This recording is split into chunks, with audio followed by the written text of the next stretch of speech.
Welcome to today's Explainer. We are diving into something incredibly intense, complex, and, honestly, pretty chaotic today, a fringe manifesto. Now, we aren't here to validate or judge any of this. Instead, we're acting as curious learners, really just mapping out the exact architecture of this extreme worldview. We're going to use the text itself to understand how this intricate narrative is constructed. By breaking it all down, we can kind of make sense of what is, frankly, a deeply unconventional stream of consciousness. Okay, let's dive right into this. Just look at the very first line of our source text, the psychometric torture of modern criminology. It instantly sets this frantic baseline for everything that follows. The author doesn't ease us in at all. They drop us straight into a scenario characterized by intense suffering and psychological distress. By pairing the word psychometric, which usually refers to the objective measurement of mental capacities, with the word torture, the author immediately establishes a reality where scientific or systematic observation is equated with violent, agonizing abuse. This single phrase is literally the cornerstone for the entire manifesto. So, to make sense of this overwhelming text, we're going to use this roadmap to categorize the author's claims into four main pillars. We've got 1. The alleged technological threats. 2. A network of corruption. 3. Financial and deadly motives. And finally, 4. The spiritual conclusion. All right, starting with number 1, the alleged technological threats. The foundational claim of this entire manifesto revolves around a highly specific, visceral, and completely invisible assault. Now, what's really interesting here is how the author takes a completely mundane, everyday word and entirely redefines it to fit their terrifying reality. In this text, communication doesn't mean talking or texting. No, it means electromagnetic high-frequency altering the brain waves as auditory information. So according to the text, the victim isn't just hearing things. They're being forcibly subjected to invisible frequencies that physically alter their brain chemistry to implant sound. It's a literal weaponization of data transfer, functioning as this inescapable form of psychometric torture. And the text goes on to list an alarming array of alleged threats to life and health. When we organize the author's run-on warnings into a readable checklist, the sheer scope of the paranoia becomes incredibly vivid. First off, the author claims there are gadgets that fly and aim right from the back of the head, crucially noting they cannot be seen with a naked eye. Then the assault moves internally.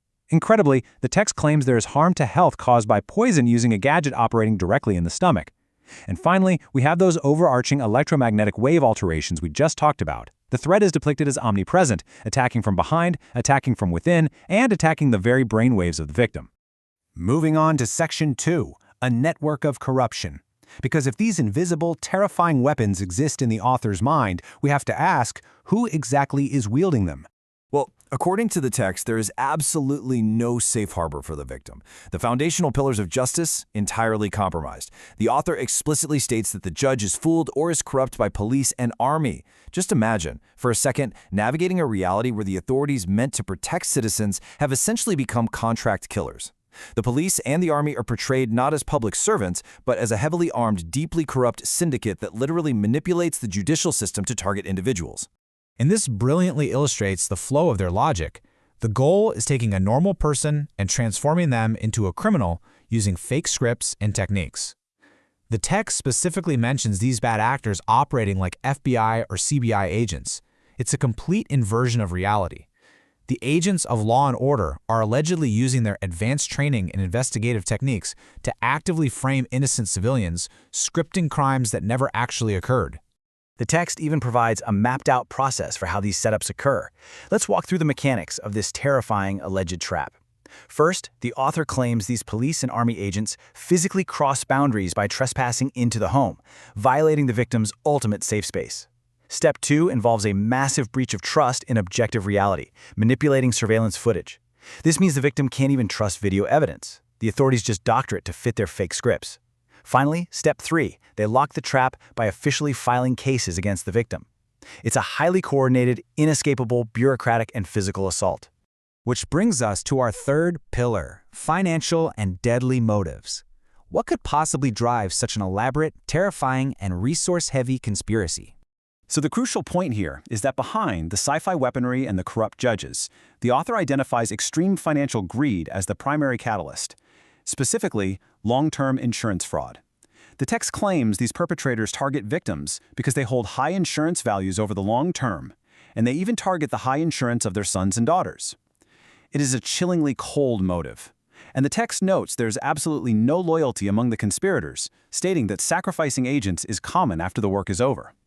Everyone is expendable in the pursuit of these massive financial payouts involving victims' bodies and their families. The text then zooms in on a very specific, localized claim, suggesting that these tactics lead to duplicate murders happening in India. The author asserts that high-class intelligent minds murder innocent civilians as their own relatives. This highlights a profound sense of betrayal. The enemy isn't just some faceless government agency anymore.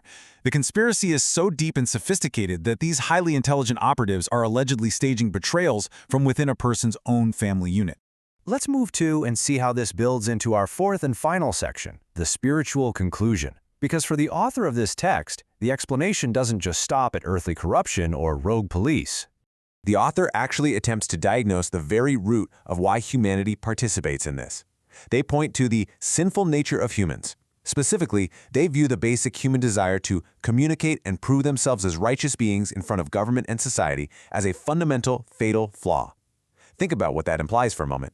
In this manifesto, the innate urge to look good in the eyes of society or to seek validation from the government is exactly what drives the perpetrators to commit these horrifying acts of framing and murder.